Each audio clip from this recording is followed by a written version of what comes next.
अब हम यहाँ पर समूहों का वर्गीकरण प्रस्तुत करेंगे। समूहों का वर्गीकरण विभिन्न आधारों पर किया जा सकता है। समाज में पाए जाने वाले विभिन्न समूहों को वर्गीकृत करना एक जटिल कार्य है। फिर भी समाजशास्त्रियों ने विभिन्न आधारों पर बने मानव समूहों का वर्गीकरण प्रस्तुत किया है। वर्गीकरण के आधार के रूप में सदस्यों की संख्या, स्थायित्व, अहम की भावना, आकांक्षा, प्रकार्य तथा सामाजिक संबंधों की गहनता को विशेष महत्व दिया गया है। नंबर 1 है सदस्यों की संख्या के आधार पर। समूह छोटे भी हो सकते हैं तथा बड़े भी। एक समूह में सामाजिक संबंध किस प्रकार के होंगे, यह सदस्यों की संख्या के आधार पर ही निर्भर करता है। जॉर्ज सीमेल, जॉनसन तथा होमन्स ने छोटे समूहों को समाज के आधार के रूप में महत्वपूर्ण माना है। छोटे समूहों के माध्यम से ही समाज में व्यक्तियों के संबंध में विश्वसनीय जानकारी मिलती है। होमन्स ने स्वयं 5 समूहों का अध्ययन किया। आपने बताया कि मनुष्य की समाज में ऐतिहासिक निरंतरता केवल छोटे समूहों के रूप में है।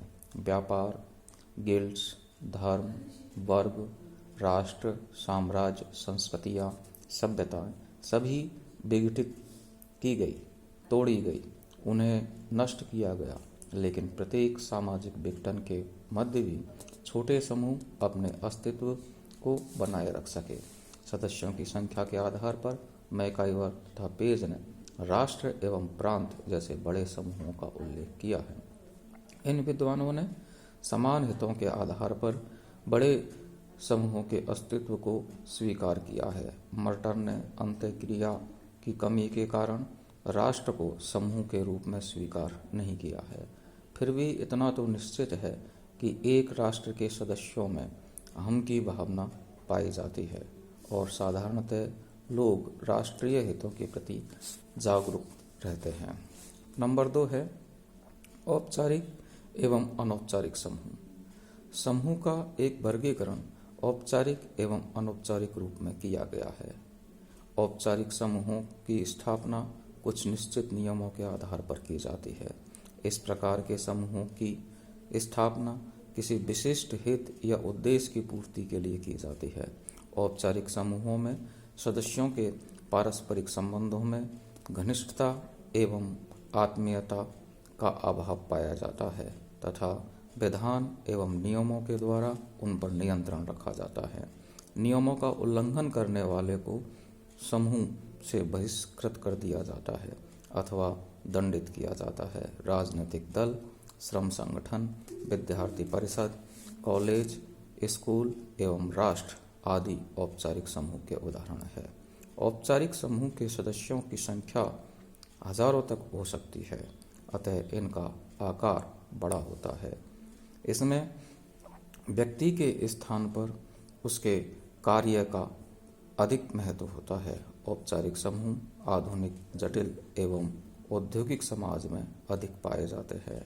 औपचारिक समूहों में द्वितीयक समूहों की विशेषताएं पाई जाती है, अतः वे उनके बहुत निकट है। औपचारिक समूहों में द्वितीयक समूहों की तरह सदस्यों में शारीरिक निकटता का अभाव होता है, बड़ा आकार होता है, समझौते पर आधारित संबंध पाए जाते हैं, परिस्थिति का अधिक महत्व होता है, संपर्क के लिए संचार के साधनों का प्रयोग किया जाता है।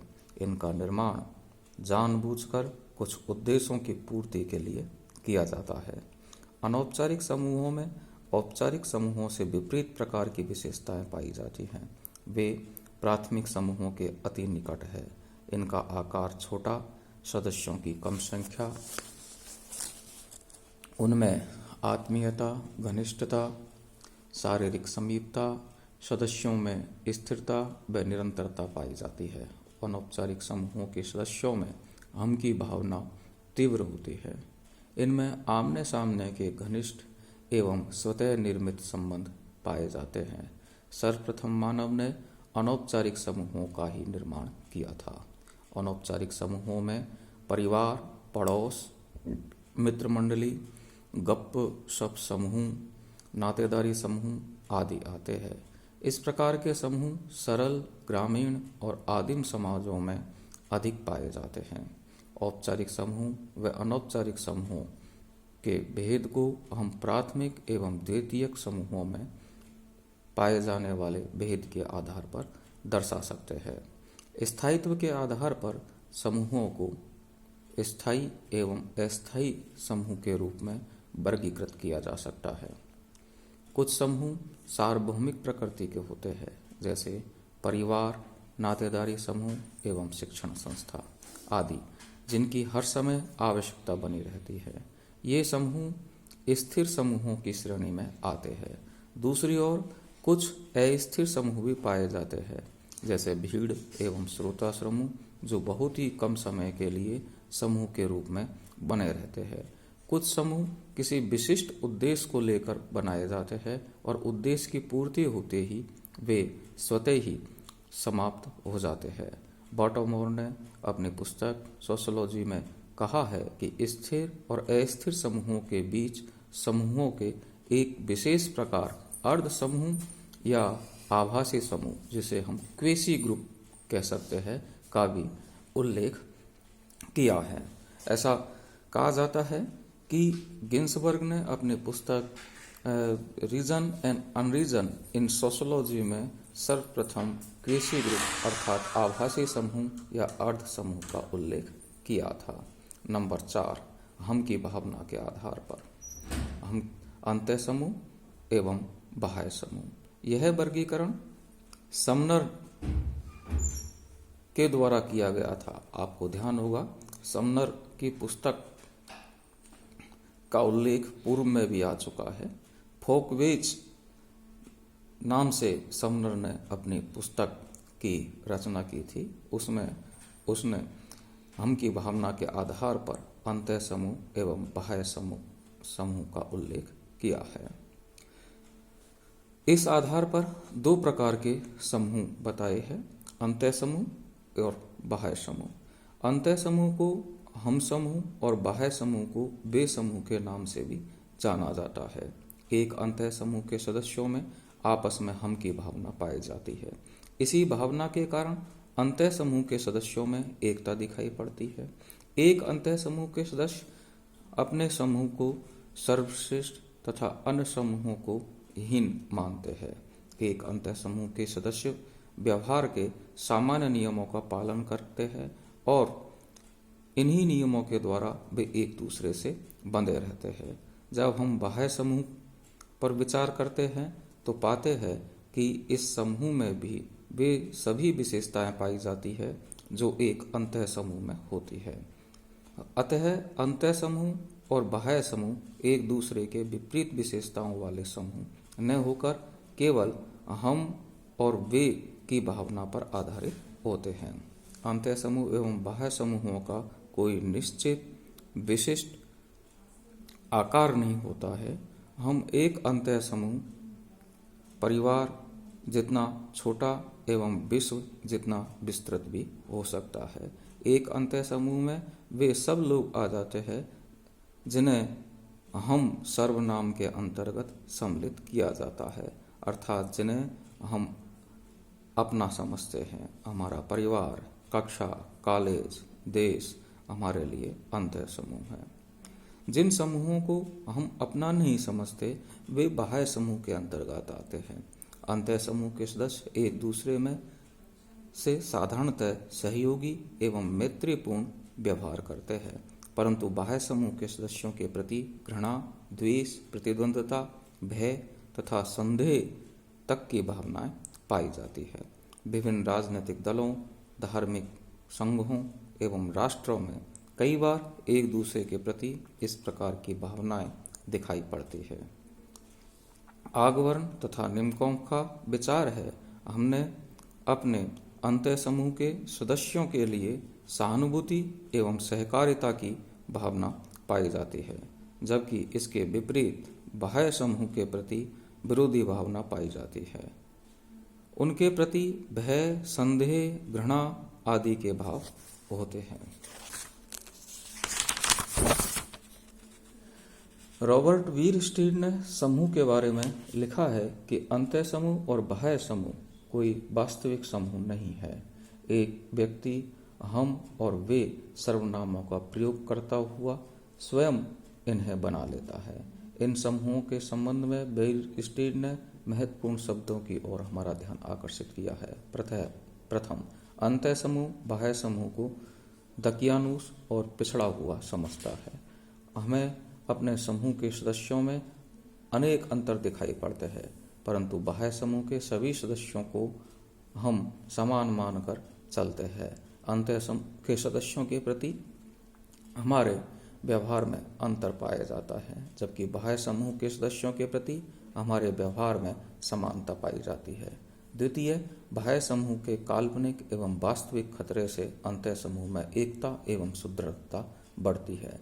जब कभी किसी बाह्य समूह के खतरे का डर होता है तो अंतः समूह में एकता दृढ़ हो जाती है। नंबर 5 है, प्रकार्यात्मक आधार पर व्यक्तियों की विभिन्न आवश्यकताओं की पूर्ति हेतु भिन्न भिन्न प्रकार के समूह निर्मित हो जाते हैं।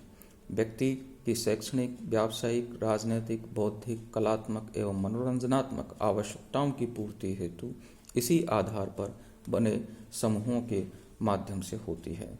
नगरों में अनेक शिक्षण संस्थाएं, व्यावसायिक संघ, राजनीतिक दल, क्लब, संगीत मंडली आदि दिखाई पड़ते हैं। गिडिंग्स तथा गिलिन और गिलिन नामक विद्वानों ने इन समूहों को ऐच्छिक तथा अनैच्छिक समूहों के रूप में समझाया है। नंबर 6, आकांक्षा का आधार संदर्भ समूह। यह भी समूह निर्माण का एक महत्वपूर्ण आधार है। मर्टन ने इस आधार पर संदर्भ समूह रेफरेंस ग्रुप की विस्तृत विवेचना प्रस्तुत की है। आपने उस समूह को संदर्भ समूह माना है जिसका कोई व्यक्ति सदस्य तो नहीं है, परंतु सदस्य बनने की आकांक्षा रखता है। यह आकांक्षा उसकी मनोवृत्तियों, मूल्यांकनों तथा व्यवहार को प्रभावित करती है। स्ट्राउफर तथा उनके साथियों ने अमेरिकन सिपाहियों की आकांक्षाओं, व्यवहार तथा कुंठाओं का अध्ययन किया है, उन्हें संदर्भ समूह के साथ जोड़ने का प्रयत्न किया है। मर्टन की मान्यता है कि सापेक्षहीनता के कारण संदर्भ समूह का निर्माण होता है। सापेक्षहीनता का तात्पर्य है कि व्यक्ति के मन में अपने समूह के प्रति हीनता की भावना जागृत होती है और वह किसी अन्य समूह को ऊंचा समझने लगता है, उसे अपने समूह की तुलना में श्रेष्ठ मानने लगता है। वह अन्य समूह जिसे वह श्रेष्ठ मानता है, जिसका वह सदस्य बनना चाहता है, जिसके अनुरूप व्यवहार करने का, जिसके मूल्यों एवं जीवन के तरीके को अपनाने का वह प्रयत्न करता है, व्यक्ति का संदर्भ समूह है। संदर्भ समूह सदैव सापेक्षहीनता के कारण ही नहीं बनते, बल्कि महत्वाकांक्षा के कारण भी बनते हैं। नंबर 7 है, सामाजिक संबंधों के आधार पर। यह भी समूहों के वर्गीकरण का सर्वाधिक महत्वपूर्ण आधार है।